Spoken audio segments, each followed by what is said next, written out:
এই সপোন যদি দেখিছে তেন্তে মানুহ কোটিপতি হোৱাটো নিশ্চিত। মাত্ৰ আনক প্ৰকাশ নকৰিব সপোনটো। মানুহে ৰাতি টোপনিত নানান সপোন দেখে, কিন্তু তাৰে ভিতৰত কিছু মানুহে এনে কিছু সপোন দেখিবলৈ সক্ষম হয় যি সপোনে তেওঁক ভাগ্যশালী কৰি পেলায়। এনে সপোন কোটিৰ ভিতৰত এজন মানুহে দেখা পায়, আৰু যিজনে দেখে তেওঁ প্ৰচুৰ ধন সম্পত্তিৰ অধিকাৰী হয়, অৰ্থাৎ তেওঁ অতি সোনকালে কোটিপতি হৈ পৰে।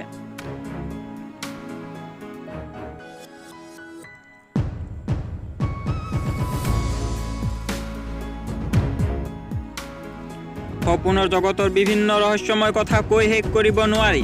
সপোন সকলোৱে দেখে, যাৰ ভিন ভিন অৰ্থ থাকে। কিছু সপোন দেখি মানুহ ভয়ৰ টোপনিৰ পৰা জাগি উঠে। কেতিয়াবা কিছু সপোন দেখিলে মন প্ৰাণ ভৰি উঠে আৰু তাক গোটেই জীৱন পাহৰিব পৰা নাযায়। এই সপোনবোৰৰ মাজতে এনে কিছু সপোন আছে যাক দেখিলে মানুহৰ ভাগ্য সলনি হৈ যায়, কিয়নো তেনে সপোন ভগৱানৰ সংকেত মৰ্মেহে লোকজনে দেখিবলৈ পায়। স্বপ্নশাস্ত্ৰ অনুসৰি কিছুমান সপোনে মানুহৰ জীৱনলৈ সুখ সমৃদ্ধি আৰু ধন সম্পত্তি কঢ়িয়াই লৈ আহে। তেনে কিছু সপোনৰ ভিতৰত কেইটামানক বৰ্ণনা দিবলৈ যত্ন কৰা হৈছে। 1 নম্বৰ, স্বপ্নশাস্ত্ৰ অনুসৰি যদিহে সপোনত নিজৰ মা দেউতাক দেখা যায়, তাক শুভ মান্যতা দিয়া হয়।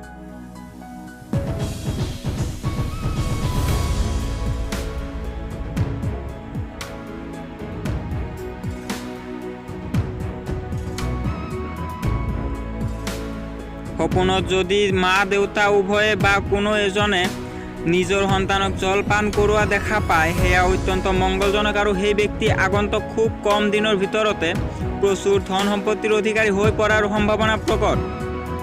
2 নম্বৰ, যদি কোনোৱে ওখ পাহাৰৰ নিজৰাৰ পৰা পানী পান কৰা সপোন দেখে, সেয়া অত্যন্ত মংগলজনক। আনকি ওখ পাহাৰ পৰ্বতৰ নিজৰা বৈ থকা সপোন দেখা ঈশ্বৰৰ বৰদান ৰূপে মান্যতা দিয়া হয়। স্বপ্নশাস্ত্ৰ অনুসৰি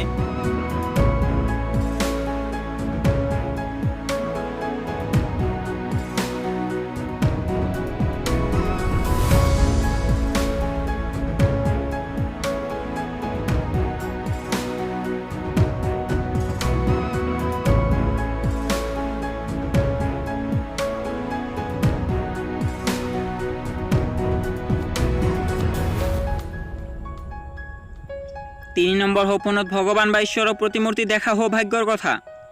এই সপোনৰ অৰ্থ বহুত থাকিব পাৰে। শাস্ত্ৰ অনুসৰি এজন সাত্বিক আৰু পবিত্ৰ লোকে সপোনত ভগৱানক দেখিবলৈ পায়। সপোনত ভগৱান দৰ্শন মানে ব্যক্তি বিশেষৰ দেশত ইতিবাচক শক্তিৰ জাগ্ৰত হোৱা। আৰু 4 নম্বৰ, সপোনত গভীৰ আৰু সেউজীয়া উদ্যান দেখিলে সেই ব্যক্তি প্ৰচুৰ সম্পত্তিৰ অধিকাৰী হয়। লগতে যদি সেই উদ্যানত ফুলি থকা ফুল দেখিবলৈ পোৱা যায়, সেয়া আৰু অধিক ফলপ্ৰসূ হোৱাৰ সংকেত। 5 নম্বৰ, সপোনত যি ব্যক্তিয়ে গংগাৰ জলধাৰ দেখা পায়, তাতকৈ উত্তম সপোন আৰু একো হ'ব নোৱাৰে। এনে ব্যক্তি অতি শীঘ্ৰে কোটিপতি হোৱাৰ যোগ থাকে, কিয়নো এনে সপোন ভগৱানৰ সাংকেতিক চিহ্নহে।